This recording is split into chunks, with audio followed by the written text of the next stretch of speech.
Today very well may be the most devastating day in the history of literature. George R. R. Martin, the famous author known for editing classics such as Wild Cards and Wild Cards Book 2, Aces High, has decided to step down. He's retiring from writing, permanently, leaving A Song of Ice and Fire, for now, unfinished. Many fans will no doubt be angry about George's decision, but I think that he quelled our worries with the respect that we've come to expect from him. It is with a heavy heart that I announce Martin's replacement, the man that will be finishing this incredible series in his stead. Me.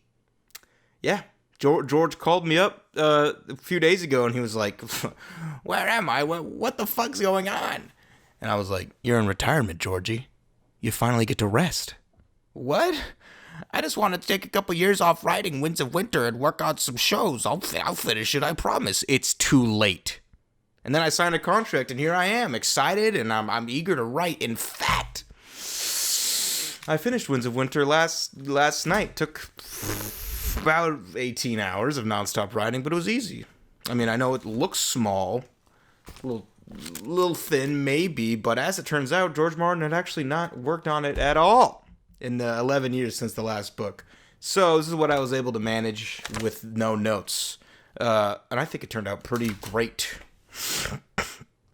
if I'm being honest with you. And just for all of you, I'm going to read a little excerpt, okay? So get excited. Jon Snow died and stayed dead forever, sleeping and being dead all the time. That was until the meat word.